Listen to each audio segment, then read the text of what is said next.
Le cinéma parlant, l'émission sur un cinéma qui vous parle et dont on parle, présentée par Lynn Toubiana, 2 mardis par mois de 21h05 à 22h sur Judaïque FM.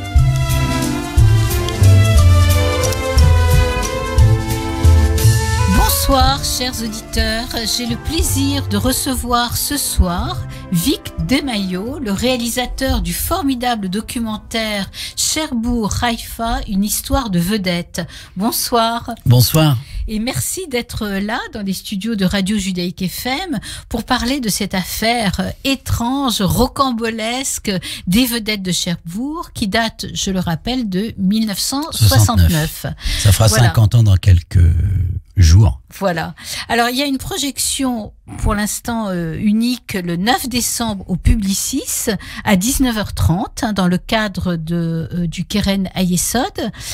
Voilà, donc nous reparlerons de cette projection.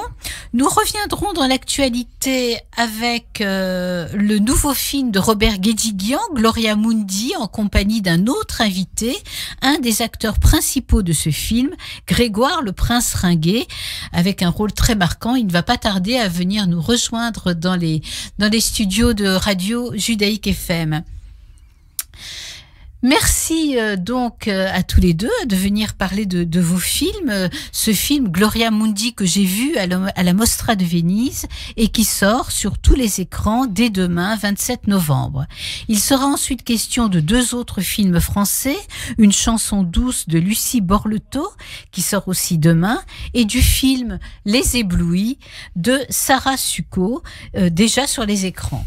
Et enfin, conformément à notre habitude, eh bien, je vous parlerai d'une réédition, une réédition incontournable, celle des âmes perdues de Dino Risi.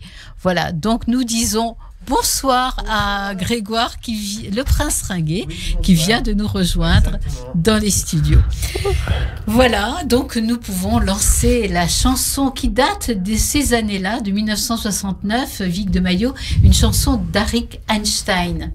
Avec plaisir.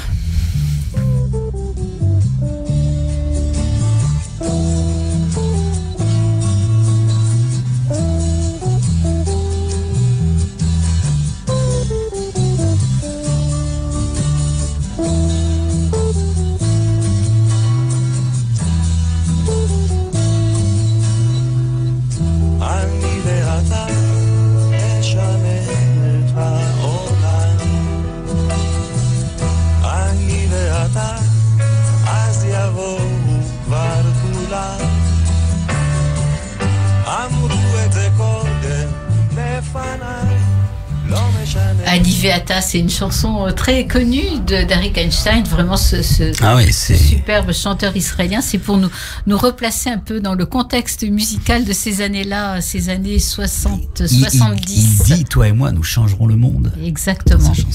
Alors, les vedettes de Cherbourg, ça c'est vraiment une histoire incroyable, tout à fait rocambolesque, qui s'est passée donc en 1969, le soir de Noël 1969.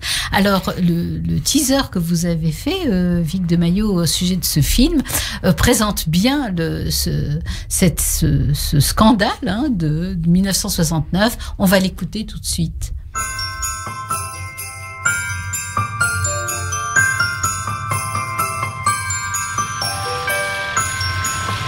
Le 24 décembre 1969, la France entière s'apprête à fêter Noël. Les rues de Cherbourg sont calmes, il n'y a aucune activité sur le port, compte tenu du mauvais temps. Pourtant, dans l'ombre, des dizaines de gens convergent vers le port et embarquent en toute discrétion sur 5 navires flambant neufs. À 1h du matin, les 20 moteurs des 5 vedettes sont mis en marche et rompent le silence dans le port normand pour 1 heure plus tard, quitter un par un le quai, direction Haïfa, en Israël. L'affaire des vedettes de Cherbourg a commencé. Voilà, donc cette affaire des vedettes de Cherbourg, on peut dire que c'est quand même un sujet en or de documentaire. Non seulement de documentaire, mais de fiction aussi. Ça pourrait faire un très beau film sur lequel on est en train de travailler. Alors, donc, c'est véritablement une énigme, cette histoire des vedettes de Cherbourg qui disparaissent comme ça. Oh, c'est pas tellement une énigme. On a réussi à démêler les fils. C'est une affaire qui se passe dans les années 60, donc c'est bien moins compliqué que si elle s'était passée aujourd'hui. C'est une affaire d'hommes, principalement.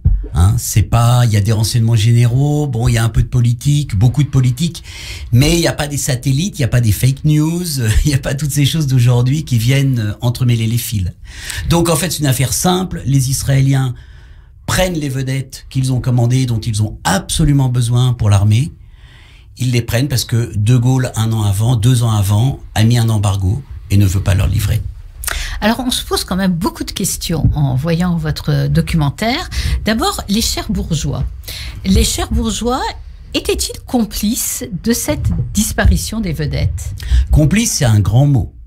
Ce qu'il faut savoir, c'est que les Cherbourgeois étaient très amis avec les Israéliens qui étaient là depuis des mois, voire des années. Pour certains, ils s'invitaient à Shabbat ou à Noël. On le voit bien dans votre film.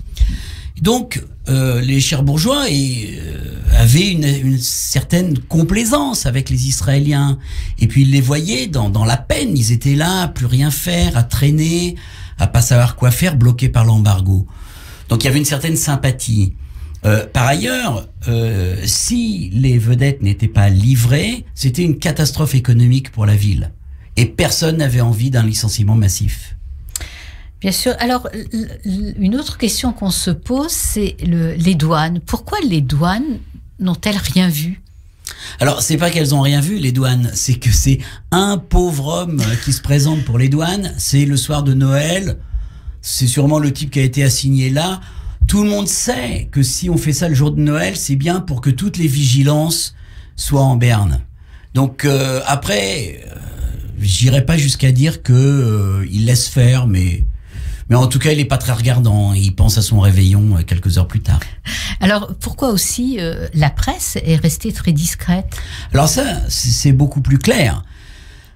Là encore, on est dans les années 60 et Félix Amiot, qui est le président des constructions mécaniques de Normandie, dit au rédacteur en chef des Presses de la Manche, « S'il vous plaît, vous ne parlerez pas de ça pendant 3 jours. » Et l'autre s'exécute.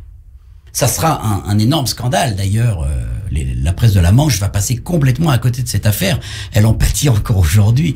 Si vous lisez quelque chose sur ce journal-là, la première chose qu'on vous dit, c'est qu'en 69, ils ont loupé le scoop de leur vie. Oui. Mais c'était pour une parole donnée. D'accord. Et d'ailleurs, on voit un éclairage tout à fait passionnant sur la saga de ce patron des constructions mécaniques de Normandie, Félix Amiot. C'est un type formidable, Félix Amiot. Félix Amiot s'était déjà fait connaître pendant les années de guerre, quand Coco Chanel, voulant récupérer ses parts de Chanel chez les frères Wertheimer, fait jouer les lois nazies. Les nazis l'autorisent effectivement à récupérer, sauf que quand ils vont voir ce qui se passe avec les parts de la société, elles ont déjà été achetées par un certain Félix Amiot. Et Félix Amiot leur rendra à la fin de la guerre les parts de Chanel. Alors, la question aussi qu'on se pose, c'est comment les Israéliens ont-ils préparé leur coup? Alors, dans votre documentaire, d'ailleurs, ça m'a assez intriguée, il n'est nullement question du Mossad. Pourtant, on y pense fortement. Si, il est question du Mossad un petit peu, mais le Mossad n'a pas un rôle non plus très très actif. Le Mossad se charge d'acheter un bateau ici, d'en changer le personnel et de le faire naviguer à tel endroit pour ravitailler. Peut-être que le Mossad a payé 1 ou 2 personnes. Le Mossad a organisé le rachat par la soi-disant Starboat, pavillon norvégien qui rachète les bateaux. Mais c'est tout. En fait, c'est une affaire qui a été menée quand même principalement par des marins. Alors, on assiste à l'arrivée des vedettes dans le port de Haïfa et à l'accueil, évidemment, extraordinaire. Oui, c'est un accueil triomphal. Oui. Moshe Dayan est là pour les accueillir. C'est aussi parce que c'est un pied de nez à la France. Il faut le reconnaître. Les Israéliens en veulent beaucoup à la France d'avoir tourné leur veste et de s'être tournés vers une politique arabe. Donc, c'est une manière, Moshe Dayan est énervé. C'est une manière de dire à la France, vous voulez faire ça, bah nous on fait ça. Alors, dès que ce rapt a été connu, l'affaire a provoqué évidemment un grand ramdam. Il y a eu, dans la presse internationale, ça a été un peu moqué. Il y a eu pas mal de rires, mais aussi la colère, évidemment, du gouvernement, et notamment de Michel Debré, qui a voulu vraiment torpiller les vedettes. C'est à mon incroyable. sens, Debré est le seul qui soit vraiment en colère. Les autres se disent, bon, c'est une histoire qui finit bien. Finalement, les Israéliens ont laissé un chèque du solde de la commande. Vis-à-vis des pays arabes, on peut dire, oh, les Israéliens, ils ont volé les vedettes. J'ai envie de dire, tout va bien. Mais Debré, lui, est vraiment énervé. Il est vexé. Et donc, il veut torpiller les vedettes. Sauf que Chaban Delmas va lui dire, stop, petit bonhomme, on fait pas ça. On va pas tuer 150 personnes juste pour ça.